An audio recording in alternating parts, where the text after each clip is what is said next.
Jadi benar belum mesti bijaksana. Itu jangan hanya berhenti di kebenaran. Kadang-kadang kebenaran itu perlu tambahan kebijaksanaan. Kenali diri. Tidak mungkin orang bisa bijaksana kalau dia tidak kenal dirinya. Banyak orang hari ini ingin sesuatu tapi dia tidak paham. Kenapa kok saya ingin itu? Itulah orang bijaksana. Tahu apa yang harus saya lakukan dan ngerti kenapa begitu. Baik, bismillah, kita mulai belajar kita. Malam hari ini benar-benar belajar ya. Kalau bulan kemarin agak ada bau-bau pengajiannya. Sekarang kita belajar seperti apa pikirannya Sokrates tentang pengenalan diri. Pentingnya kita mengenali diri. Ini sebenarnya malam hari ini saya membawa banyak tafsir-tafsir terhadap gagasannya Sokrates untuk mengenali diri. Kuncinya hidup kan memang ada di sini.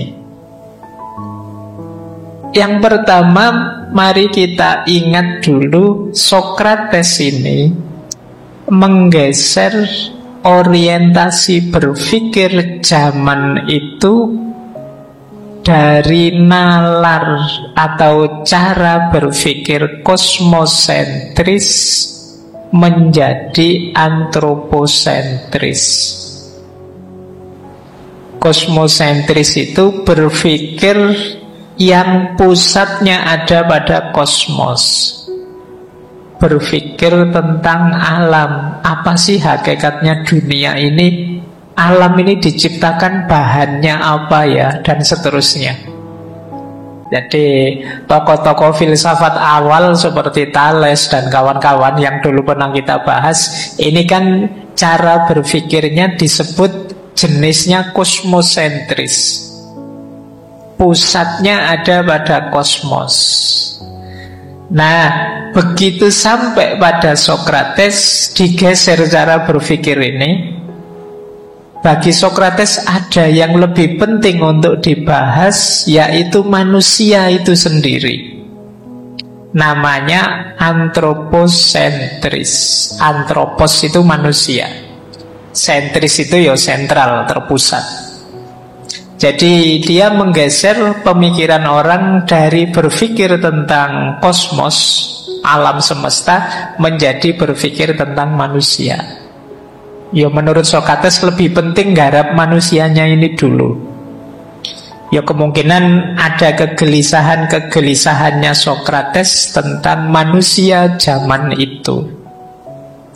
Ya kalau nanti teman-teman membaca biografinya kan itu banyak kegelisahan-kegelisahan sehubungan dengan dunia politik saat itu. Nah maka dia lebih fokus menggarap manusianya. Inilah maka ada yang mengkritik Sokrates. Sokrates ini dibilang anti ilmiah. Ilmiah atau ilmu itu kan memang banyak membahas sains, membahas kosmos, mekanisme alam dan seterusnya. Sokrates malah membahas manusianya. Yo, kita silahkan teman-teman setuju yang mana. Kalau bagi saya sih semuanya ya penting. Alam ya penting, manusia yang penting. Tergantung kita lihat nanti situasi yang mana, konteksnya apa. Semuanya ayat-ayat Allah. Mungkin sudah pernah saya sampaikan ya, ayat-ayat Allah itu kan sejauh yang saya tahu setidaknya ada 4 jenis. Yang pertama tentu saja yang sifatnya tertulis nas, wahyu, ayat-ayat qauliyah. Yang kedua ayat-ayat alam semesta, yang kosmos tadi, namanya ayat-ayat kauniyah. Yang ketiga manusia itu sendiri. Al-Quran kan juga menyuruh membaca diri kita. Ayat-ayat nafsiyah. Dan yang keempat sejarah, ayat-ayat tarikhiyah. Kita harus paham sejarah, mengambil ibroh dari pengalaman-pengalaman sejarah, sehingga kita bisa memperbaiki peradaban, tidak jatuh pada masalah yang sama. Nah, jadi ada 4 ayat. Sokrates milih ayat-ayat nafsiyah, membaca manusia. Karena memang kuncinya berpikir, kuncinya hidup itu ada pada manusia. Satu-satunya makhluk yang sadar bisa membaca itu ya manusia. Maka bereskan dulu manusianya. Nah, kalau manusianya beres, nanti enak membaca ayat-ayat yang lain. Kalau manusianya tidak beres, ya membaca ayat kauliyah kah, kauniyah kah, tarihiyah kah, kemungkinan juga tidak beres. Karena yang punya kacamata untuk membaca itu manusia. Baik, jadi ini catatan pertama ya. Sokrates itu menggeser orientasi dari kosmosentris menuju antroposentris. Nah, ini misinya Sokrates.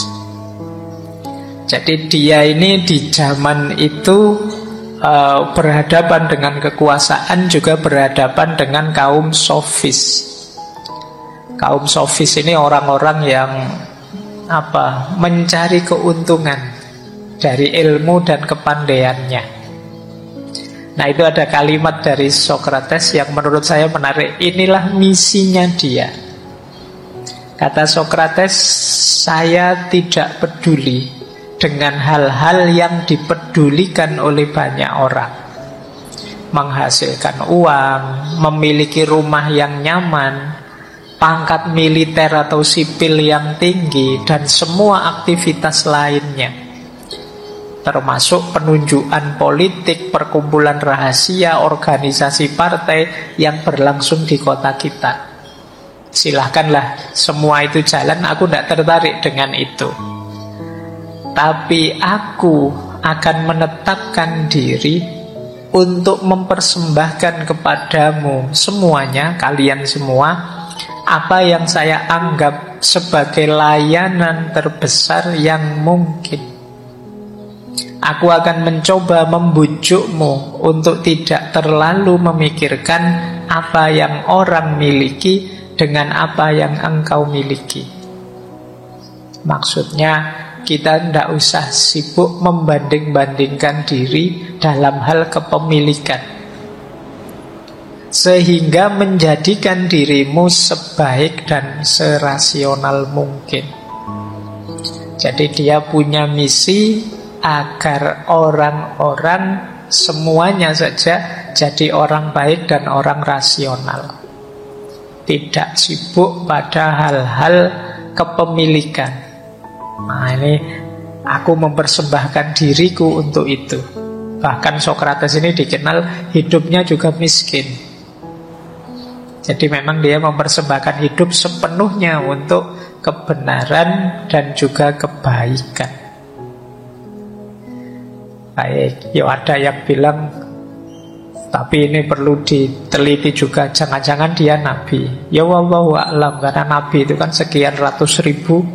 Kita kan memang hanya mengimani 25, tapi yang lain kan kita tidak tahu.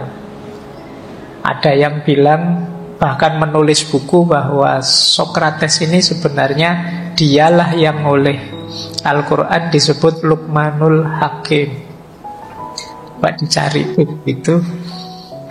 Saya tidak bisa menyampaikan di sini, itu argumennya panjang lebar sekali. Kalau di buku itu disebut Sokrates ini kulitnya hitam. Asal-usulnya dia tidak asli dari Athena Yunani, tapi dia bekas Buddha. Nah, kalau bahasanya Al-Quran istilahnya Luqmanul Hakim. Luqman itu kalau dalam bahasa Arab itu ada lakoma yalkomu. Luqman itu masdar yang artinya menelan. Jadi tertelan. Kenapa digelari Luqman? Karena dia meninggal dengan cara dipaksa menelan racun. Nah, istilah Al-Hakim, Hakim itu ya filsafat itu kan hikmah. Jadi orang yang penuh hikmah. Kalian carilah buku itu, nanti kalau disampaikan di sini rame. Ya meskipun ada, dia punya argumen sendiri yang menulis buku itu. Nah, kalau kalian tidak setuju, nulislah bantahannya. Tapi yang masyhur populer memang dia Athena. Baik. Mungkin nanti kalian, oh jangan-jangan ini otak adik gaduk, ya monggo saja ya, semua ilmu ya otak adik gaduk. Oke, kita lanjutkan ya. Nah, kita kembali ke sini. Nah, Socrates punya quotes menarik. Kenapa sih dia geser ke manusia? Karena bagi Socrates, it is not living that matters, but living rightly. Hidup itu sebenarnya tidak masalah. Oh, kalian mengalir saja juga sudah hidup. Tapi yang jadi masalah itu hidup yang benar itu bagaimana? Kalian kan rutin hidup selama ini mengalir saja kan bisa. Ikut yang lain Pak, yang lain sekolah ya sekolah, yang lain kuliah ya kuliah, yang lain kawin ya kawin, kerja ya kerja. Nanti punya anak, mengalir saja bisa. Kalau sekedar hidup ya bisa. Tapi masa hidup sekedar hidup? Nah, maka yang lebih penting apa? Living rightly, hidup yang benar. Seperti apa? Nah, ini yang jadi kunci nanti yang dikejar oleh Socrates. Gimana sih kita cara hidup yang benar itu? Nah, ya setiap orang nanti punya rumusan, punya wawasan, punya pertimbangan sendiri tentang bagaimana hidup yang benar. Ini ayatnya banyak sebenarnya. Saya ingat ada di bukunya Hamka itu yang bilang, ya kalau hidup hanya sekedar hidup, ya binatang juga hidup, kera juga hidup, monyet juga hidup, kerbau juga hidup, semut juga hidup. Kalau sekedar hidup rutin saja mengandalkan insting, ya semua makhluk ya hidup. Lah terus apa istimewanya manusia yang diberi Allah? Akal budi. Disitulah pentingnya living rightly, hidup yang benar. Nah, di sini baru matters, baru masalah sekarang. Seperti apa sih hidup yang benar itu? Jadi ini jadi pintu gerbangnya kalau kita ingin masuk ke gagasannya Socrates. Nah, rumusnya hidup yang benar itu, ya kalau pakai istilah sederhana itu harus bijaksana. Bijaksana itu paradigma pas. Ini banyak sekali sering saya sampaikan, meskipun banyak orang juga salah paham. Bijaksana itu ketika kita bisa menerapkan, menggunakan, mengaplikasikan kebenaran cocok dengan ruang dan waktunya. Saya ada yang tanya, pas saya ngomong, Pak, saya ngomong benar itu belum mesti bijaksana. Ada yang tanya, lu berarti kita harus salah kalau begitu, Pak. Yo mikirnya tidak begitu. Jadi benar belum mesti bijaksana itu jangan hanya berhenti di kebenaran. Kadang-kadang kebenaran itu perlu tambahan kebijaksanaan. Kalau kita tidak bijaksana, seringkali kebenaran ini jadi blunder. Harusnya kebenaran membuahkan hidup yang baik, bisa jadi malah merusak. Kalau ada anak kecil terus tiba-tiba minta dibelikan mobil beneran yang harganya miliaran sama orang tuanya, terus orang tuanya bilang, nah itu tidak dijual loh mobilnya. Ini namanya kebijaksanaan. Kalau orang tuanya jawab apa adanya sesuai kebenaran, nah aku tidak mau belikan mobil kamu ya bapak, uangnya bapak kurang. Mulanya itu kan anaknya mungkin sulit memahaminya. Bapakku uangnya selalu ada kok, banyak kok. Ini namanya kebijaksanaan.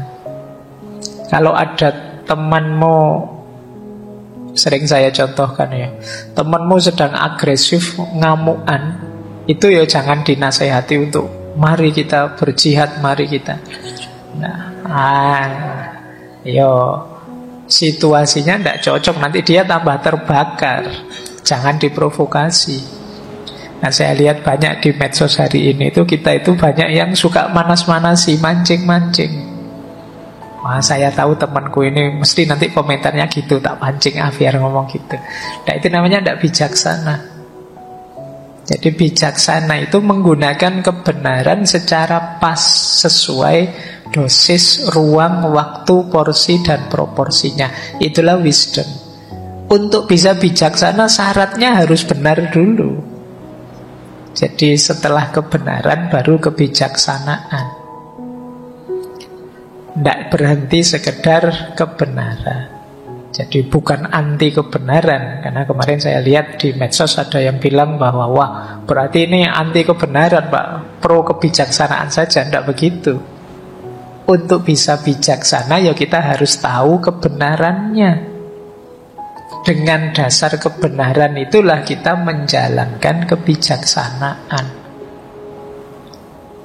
Oke, ya kayak mahasiswa ujian itu loh, kadang-kadang memang dosennya perlu bijaksana. Kalau dosennya berhenti pada kebenaran, ya mungkin banyak yang tidak lulus. Nilaimu pas-pasan semua mesti, kalau dosennya terlalu adil. Untungnya Allah itu ya'muru bil adli wal ihsan, memerintahkan adil tapi sekaligus ada ihsannya lah.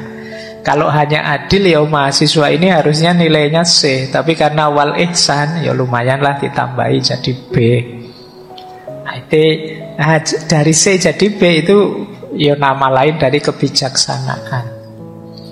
Nah, untuk bisa bijaksana, kata Sokrates, perhatikan 3 dasar ini. Yang pertama apa? Kenali diri. Know yourself. Tidak mungkin orang bisa bijaksana kalau dia tidak kenal dirinya. Nanti kita lihat uraian panjangnya kenapa kita perlu mengenali diri. Yang kedua, examined life. Hidup yang direnungi terus-menerus, diuji terus-menerus. Karena hidup ini berkembang dinamis. Yang kemarin benar tidak pasti hari ini masih benar. Itu gunanya examined life. Hidup yang selalu ditanyakan lagi, apa iya? Masih harus ini, masih harus begini. Ngaji filsafat ini apa yo harus masih begini? Ada enggak formula yang lebih baik? Ini namanya examined life. Seperti waktu sesi istiqomah itu kan, terakhir-terakhir saya bilang istiqomah itu puncaknya istiqomah apa? Mengistiqomahi perbaikan, tidak sekedar mengistiqomahi kebaikan. Jadi misalnya saya biasanya sholat tahajud 2 rakaat. Malam hari ini kok enak ya, agak longgar ya, saya 8 rakaat pun sanggup. Tapi mau sholat 8 rakaat, saya kan biasanya 2, istiqomah 2 sajalah. Ini namanya mengistiqomahi kebaikan, oke. Tapi ada lebih bagus lagi, mengistiqomahi perbaikan. Kalau memang dulu sih memang sanggupnya 2, tapi sekarang saya 4 sanggup kok Pak. Ya naikkan jadi 4. Jangan karena alasan istiqomah terus ya kamu tidak melakukan perbaikan. Pak, saya sejak dulu yang namanya sodako waktu Jumat itu ya 2.000 Pak. Dulu waktu tidak punya uang ya 2.000. Sekarang uangmu banyak loh, kan saya harus istiqomah Pak. Ya tetap 2.000. Itu tidak istiqomah. Kamu bisa melakukan perbaikan. Nah ini untuk tahu saatnya aku melakukan perbaikan atau tidak, examine life. Ujilah hidupmu. Coba ditanyakan, coba direnungi. Oh iya ya, dulu saya tidak terlalu banyak uang sih, makanya cuma 2.000. Sekarang uangku banyak, maksud cuma 2.000. Nah itu, ujilah hidupmu. Coba pertanyakan, apa masih cocok gayamu seperti itu? Apa tidak saatnya berubah untuk lebih baik? Ini bijaksana namanya. Jadi dasar bijaksana yang pertama pemahaman diri, pengenalan diri. Dasar untuk bijaksana yang kedua itu kontemplasi, refleksi, merenungi hidup untuk perbaikan. Dasar kebijaksanaan yang ketiga freedom. kemampuan mengendalikan diri, self-rule. Ini yang kadang saya pakai istilah tahu diri, tahu batas. Self-rule ini orang yang ngerti batas dirinya dan mampu mengendalikannya. Ini self-rule. Jadi orang itu bijaksana kalau dia memahami dirinya, tapi juga tidak mandek, selalu dihitung lagi, diukur lagi, direnungi lagi. Dan yang ketiga, dia mampu mengendalikan dirinya. Nah, kalau sudah punya 3 kualitas itu, baru menginginkan apa yang memang harus kita inginkan dan paham apa yang kita inginkan itu. Nah, itulah orang bijaksana. Ini kalau versinya Socrates, wanting what you ought to want and knowing what that is.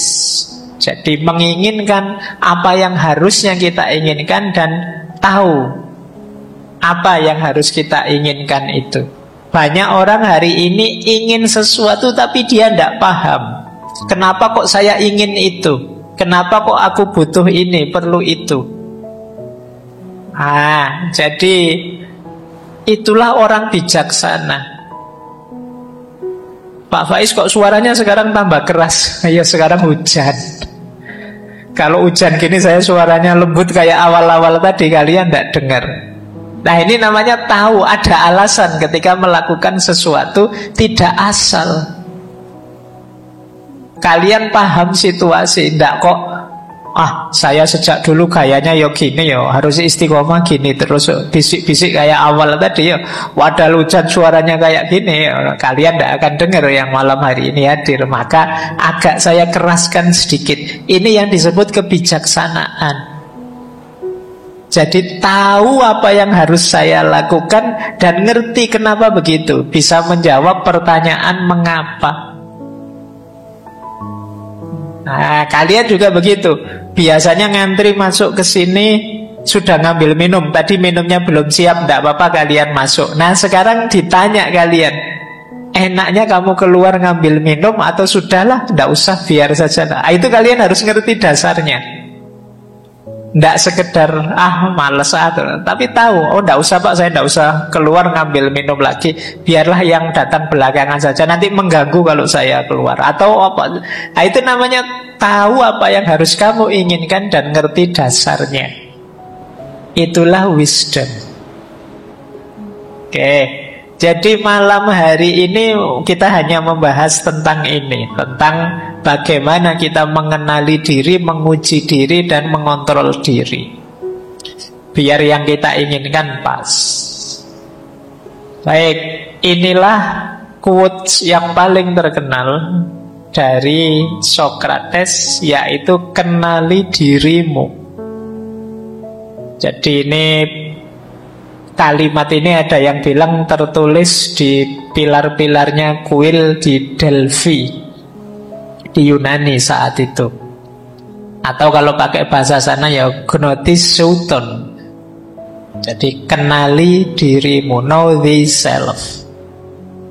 Ini masyhur sekali quotes ini di Yunani saat itu, karena saat itu Socrates dikenal sebagai orang yang paling bijaksana di Yunani. Jadi ada cerita muridnya Socrates ini satu ketika tanya pada mungkin peramal atau dukun atau orang tua yang paling dimuliakan saat itu di kuil Delphi. Dia tanya, kira-kira ada ndak orang yang lebih bijaksana dari guru saya Socrates? Jawabannya peramal itu, tidak ada. Jadi di seluruh Yunani itu dialah orang paling bijaksana. Dan ini memang terkenal sekali. Jadi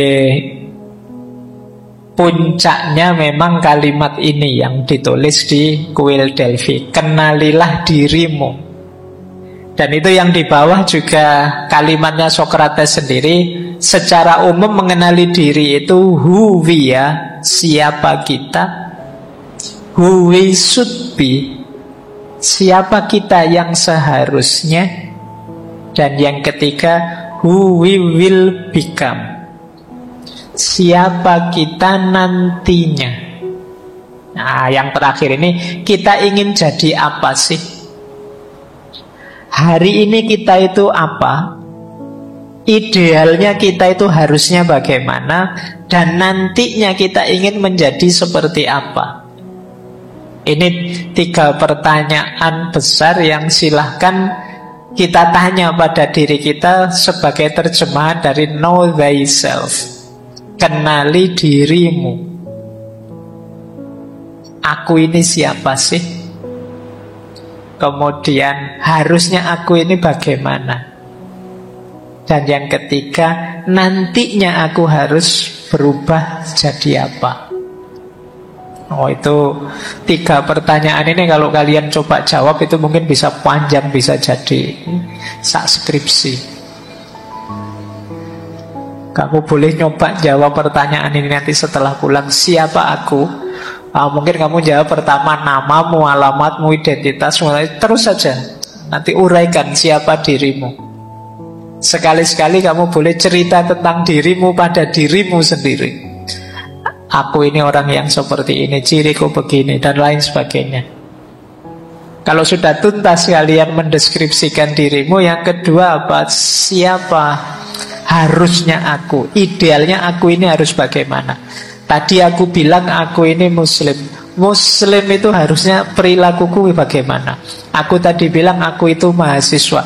Kelakuanku itu kira-kira sudah kayak mahasiswa apa belum sih? Aku tadi bilang aku ini gentleman. Gentleman itu kayak gimana? Sudah muncul apa belum? Who we should be. Dan yang ketiga, who we will become. Aku ingin jadi apa besok? Nah, ini jadi yang nomor 2 itu idealnya hari ini. Yang nomor 3 idealnya besok. Yang nomor 1 kondisi konkret kita saat ini. Coba tanyakan 3 hal itu. Jadi, ini agak berat karena memang yang pertama ada yang bayari kamu. Yang kedua mungkin merepotkanmu. Tapi jangan lupa dasarnya nanti kamu bisa berkembang, maju, sukses dari sini. Kalau di Socrates sih dasarnya untuk bahagia itu ini. Sulit orang bisa bahagia kalau tidak kenal dirinya. Senang mungkin bisa, makan enak kok senang ya, atau apalah terus kamu senang. Tapi untuk bahagia tidak bisa. Untuk bahagia pertama-tama kamu harus kenal dirimu. Nah itu nanti mungkin ini kita jelaskan minggu depan ketika ngomong etika. Jadi know thyself, kenalilah dirimu. Nah sekarang kita lihat mengenali diri kita. Yang pertama harus kita sadari, kata Socrates, diri kita ini punya 2 sisi. Ini sederhana sebenarnya. Mudahnya kita ini punya jasmani, punya rohani. Kita ini punya fisik, punya mental, kata Socrates. Diri kita ini 2 dimensi. Yang satu sementara, yang satunya lebih abadi. Jadi ada jasad, ada roh. Ada jasmani, ada rohani, ada badan, ada jiwa. Ada 2 sisi. Yang lebih penting tentu saja jiwa, kata Socrates. Kenapa? Karena jiwa itu jadi kuncinya kebahagiaan. Jiwa kita akan sehat, kata Socrates, kalau kita mencari kebaikan, keadilan, kebenaran, pengetahuan. Tetapi jiwa akan lemah sakit-sakitan dan bodoh, kata Sokrates, kalau yang dikejar adalah kekayaan, ketenaran, kekuasaan. Jadi ini nanti kita pertajam waktu membahas etika besok. Tapi ini langkah awal kita untuk sadar. Jadi mengenali diri itu berarti memang kuncinya ada pengenalan soul, pengenalan jiwa kita. Jadi mengenali, kalau di Sokrates itu jiwa itu daya emosional dan daya berpikir. Dua itu.